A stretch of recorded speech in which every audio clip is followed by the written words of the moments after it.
అందరికి నమస్కారం. నేను శిరీష. ఈరోజు మనతో పాటు ఉన్నారు ప్రముఖ ఆధ్యాత్మికవేత్త జ్యోతిష్య పండితులు రవిశంకర్ శర్మ గారు. గురుగారితో మాట్లాడదాం. గురుగారు నమస్కారం. నమస్తే అండి. గురుగారు, జనవరి మాసం ప్రారంభం అయిపోయింది. సో ముఖ్యంగా సింహరాశి వారికి ఎలా ఉండబోతుంది, ఎలాంటి జాగ్రత్తలు తీసుకోవచ్చు అంటారండి? సింహరాశి వారికి ఈ యొక్క నెల మనం గమనించినట్లయితే కొన్ని విషయాల్లో అనుకూలమైనటువంటి ఫలితాలు కూడా పొందగలుగుతారు. ముఖ్యంగా చెప్పాలంటే వైవాహిక జీవితంలో కొంచెం స్తబ్దుగా ఉన్నటువంటి వారి యొక్క జీవితంలో సానుకూలమైనటువంటి ఫలితాలు పొందగలుగుతారు. జనవరి 13వ తారీఖు నుండి శుక్రుడి యొక్క గోచార రీత్యా తన యొక్క మార్పు యోగకారకమైనటువంటి ఫలితాలు కూడా పొందగలుగుతారు. ఈ యొక్క సంవత్సరంలో మెయిన్గా వచ్చేటప్పటికి అంటే ఆల్మోస్ట్ కొత్త సంవత్సరంగానే చెప్పచ్చు. ఈ యొక్క సంవత్సరంలో అంటే 2026లో మొదటి నెలలో వచ్చేటప్పటికి రాశిలో ఉండేటువంటి విద్యార్థులకి అనుకూలమైనటువంటి కాలంగానే చెప్పచ్చు.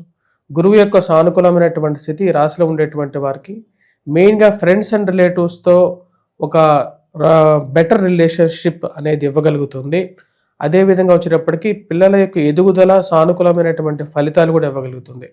పిల్లలకి ఒక మంచి పేరు ప్రఖ్యాతులు రావటం, వారు పార్టిసిపేట్ చేసేటువంటి పోటీల్లో వారికి ఒక మంచి ప్రైజ్ రావటం అనేది మానసికమైనటువంటి ఆనందాన్ని కూడా ఇవ్వగలుగుతుంది.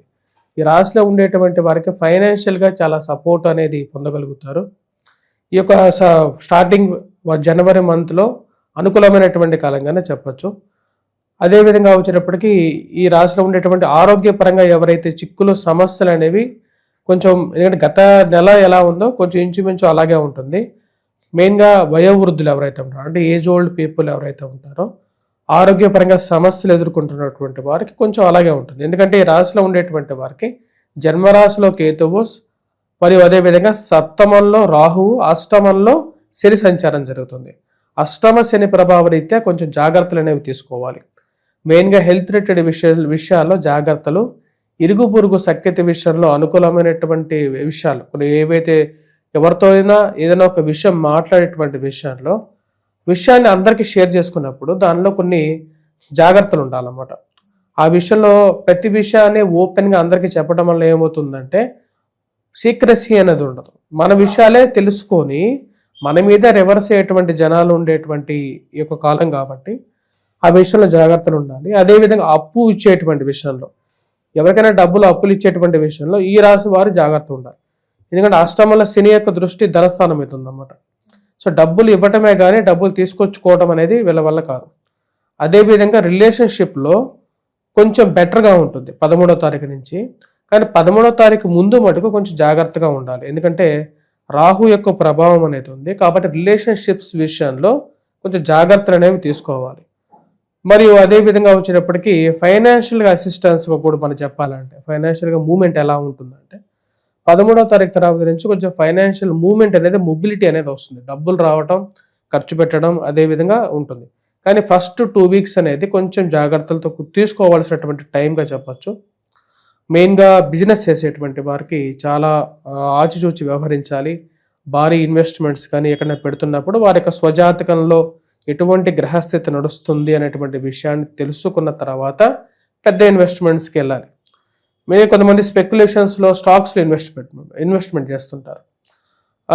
ఇలాంటి ఇన్వెస్ట్మెంట్స్ విషయంలో జాగ్రత్తగా ఉండాలి. ఎందుకంటే నాకు ఈ మధ్య ఒక కాల్ వచ్చింది. 1 crore రూపీ, ₹1 లాస్ అయిపోయాడు మొత్తం in a span of 1 month.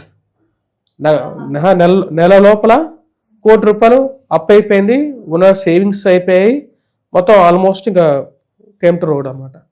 అటువంటి పరిస్థితి ఎందుకు ఏర్పడుతుంటుందంటే మనం కొన్ని నిర్ణయాలు తీసుకునేటప్పుడు ఎప్పుడైనా సరే ఇది అయిపోయిన తర్వాత నన్ను కాంటాక్ట్ అయ్యారు. ఇప్పుడు మనం అవ్వకముందు మనకు ఒక కన్సల్టేషన్ తీసుకొని ఒక కాంటాక్ట్ అవ్వచ్చు కదా. ₹1 ఎక్కడ, ఒక కన్సల్టేషన్కి ఇచ్చే 2,000 ఎక్కడ? సో 1,000-2,000 రూపాయలు ఖర్చు పెట్టేసేసి ఎవరైనా ఒక మంచి జ్యోతిష్యుడి దగ్గరికి వెళ్ళి మన జాతకం ఎలా ఉందని వివరాన్ని తీసుకున్న తర్వాత ముందుకు వెళ్ళొచ్చు కదా. అది తీసుకోకుండా ₹1 మళ్ళీ ఎలా సంపాదించగలుగుతారు? ఆ విషయం అయిపోయిన తర్వాత నాకు ఇప్పుడు లోన్ వస్తుందో రాదా అని చెప్పి నన్ను అడిగారు. ఆ ₹1 అప్పు తీర్చడం కోసం మళ్ళీ లోన్ వస్తుందా రాదా అనేటువంటి క్వశ్చన్ అడిగాను నేను. అంటే చూడండి, అంటే మనిషి ఆలోచన శక్తి అనేది ఎలా ఉంటుందంటే ఒక్కోసారి తెలియకుండానే రాంగ్ డైరెక్షన్లోకి తీసుకెళ్తూ ఉంటుంది అన్నమాట. ఇటువంటి విషయాల్లో జాగ్రత్తగా ఉండాలి.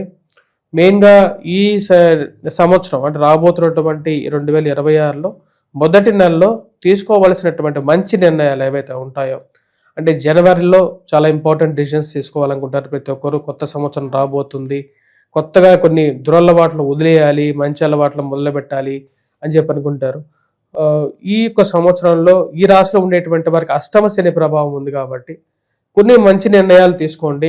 అనవసరమైనటువంటి అంటే మన జాతకంలో లేనటువంటివి. కొంతమంది స్పెక్యులేషన్స్లో బాగా సంపాదిస్తారు, కొంతమందికి జోదం బాగా ఆడతారు.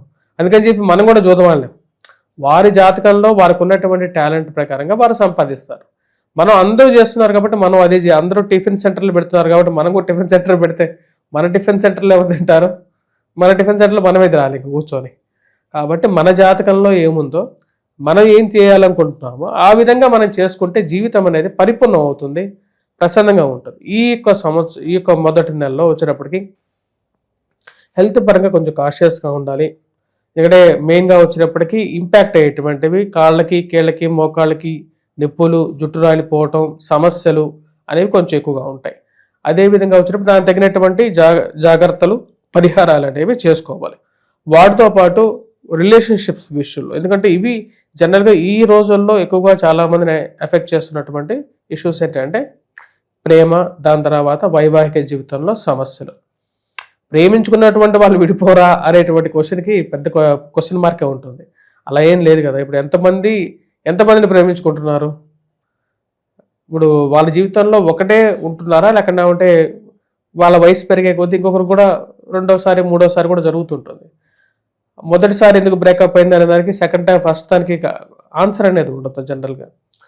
సో ఈ రిలేషన్షిప్స్ని ముందుకు ప్రొసీడ్ అయ్యేటప్పుడు కూడా 1-2 సార్లు ఎలా ఉంది, ఎలా వెళ్ళాలి, మన జీవితం ఏంటి అనేది కూడా 1-2 సార్లు ఆలోచించుకొని సరైనటువంటి సమయాల్లో వివాహం చేసుకోవటం, సరైనటువంటి ముహూర్తానికి వివాహం చేసుకోవటం, ఇవన్నీ మంచి ఫలితాలు ఇవ్వగలుగుతాయి. ఈ యొక్క నెలలో ముఖ్యంగా వచ్చేటప్పటికి రియల్టర్స్ కూడా వచ్చేటప్పటికి కొంచెం టఫ్గా ఉంటుంది. రియల్ ఎస్టేట్లో ఉన్నటువంటి వారికి కూడా సరైనటువంటి సమయంలో మూమెంట్ అనేది రాకుండా కొన్ని మెయిన్ ఇంపార్టెంట్ డీల్స్ గురించి ప్రయత్నం చేసేటువంటి వారికి కొంచెం నిరాశగా ఉంటుంది. కానీ 13వ తారీఖు నుంచి కొంచెం మొబిలిటీ అనేది కనపడుతుంది. 13వ తారీఖు నుంచి కొంచెం అనుకూలమైనటువంటి ఫలితాలు కూడా పొందగలుగుతారు. సంతాన ప్రాప్తి గురించి ప్రయత్నం చేస్తున్నటువంటి వారికి కొంచెం అనుకూలత అనేది ఉంటుంది ఈ యొక్క నెల. ఈ నెలలో మనం గమనించినట్లయితే కుజుడి మీద గురువు యొక్క దృష్టి ఉందన్నమాట. కుజుడు గురువు పరస్పర వీక్షణ అనేది ఉంది. రవి యొక్క వీక్షణ కూడా గురువు మీద ఉందన్నమాట. దీని ప్రభావం వల్ల ఫ్రెండ్స్ అందరికీ అన్నీ చెప్పచ్చు, కానీ ఫ్రెండ్స్కి కొన్ని సీక్రెట్స్ చెప్పకూడదు. ఆ గోప్యత అనేది పాటించటం అనేది చాలా చాలా ముఖ్యంగా కూడా చెప్పచ్చు. అంటే ఫ్రెండ్స్కి ఏదైనా చెప్తే వీళ్ళకే రివర్స్ అయ్యే ఛాన్స్ అలా కూడా అవుతుంది. అలాగే మన జీవితంలో ఎప్పుడైనా సరే తెరిచిన పుస్తకంగా అన్నీ ఉన్నట్టుంది అనుకోండి. తెరిచిన పుస్తకంగా మన జీవితం ఉంటే అందరూ అన్ని పేజీలు చదివేస్తూ ఉంటారు. చదివేసిన తర్వాత మళ్ళీ క్వశ్చన్ అడుగుతారు. సో కాబట్టి ఎంతవరకు ఏది చెప్పాలి, ఎంతవరకు ఏది చెప్పకూడదు అనేటువంటి ఒక కట్ ఆఫ్ అనేది ఉండాలి జీవితంలో. గురుగారు, ముఖ్యంగా ఈ జనవరి మాసం అంటేనే ఫస్ట్ వచ్చే ఫెస్టివల్ సంక్రాంతి. సో ముఖ్యంగా రైతులు చేసుకుంటారు కదా, మరి రైతులకు ఎలా ఉంటుందంటారు ఈ మాసం నుంచి? రైతులకి మెయిన్గా వచ్చేటప్పటికి అనుకూలంగానే ఉంటుంది. కష్టం చేసేటువంటి వారికి అనుకూలత అనేది ఉంటుంది. గిట్టుబాటు ధర అనేది కూడా ఫస్ట్ వీక్ కాకుండా 13వ తారీఖు నుంచి అనుకూలంగా ఉంటుంది. అంటే సంక్రాంతి పీరియడ్ అన్నమాట. 13, 14, 15 సంక్రాంతి పీరియడ్ నుంచి వీరికి జీవితంలో కొంచెం ప్రశాంతత అనేది రాగలుగుతుంది. విద్యార్థులకు కూడా ఈ యొక్క రాబోతున్నటువంటి సంవత్సరంలో మొదటి నెలలో జనవరిలో అనుకూలంగా ఉంటుంది. గురువు యొక్క సానుకూలత అనేది బాగా కలిసి వచ్చే విధంగా కూడా ఉంటుంది. గురుగారు, మరి ఓవరాల్గా చూసుకుంటే ఈ మాసం అంతా వీళ్ళకి ఇంకా అనుకూలంగా ఉండాలంటే ఏ దైవాన్ని పూజించమంటారు, ఎలాంటి పరిహారాలు చేసుకోవచ్చు అంటారు? తప్పకుండా ఈ యొక్క నెలలో వచ్చేటప్పటికి ఈ రాశిలో ఉండేటువంటి వారు ముఖ్యంగా పూజించాల్సినటువంటిది దుర్గాదేవిని పూజించాలి, అమ్మవారిని. ఆరోగ్యపరంగా సమస్యలు ఉన్నటువంటి వారు అష్టమ శని ప్రభావం అయితే వెంకటేశ్వర స్వామిని పూజించవచ్చు. అదేవిధంగా శని భగవానుడు ముందు శనివారం పూట శనిహోర సమయంలో నువ్వుల నూనెతో దీపాన్ని వెలిగించండి. ఇది ఆరోగ్యపరంగానూ అనుకూలంగా కూడా ఉంటుంది. ఎవరైనా సరే ఆ గుడి దగ్గర ఉండేటువంటి బిచ్చవారికి ఎవరికైనా సరే డబ్బులు ఇవ్వకుండా వారికి కడుపు నిండా భోజనం పెట్టండి. తెలిసినటువంటి వారికైనా సరే అన్నదానం అనేది చాలా ప్రశాంతత ఇవ్వగలుగుతుంది మీకు. గురుగారు, మొత్తం మీద జనవరి మాసంలో సింహరాశి వారికి ఎలా ఉండబోతుందో తెలియజేసినందుకు ధన్యవాదాలు.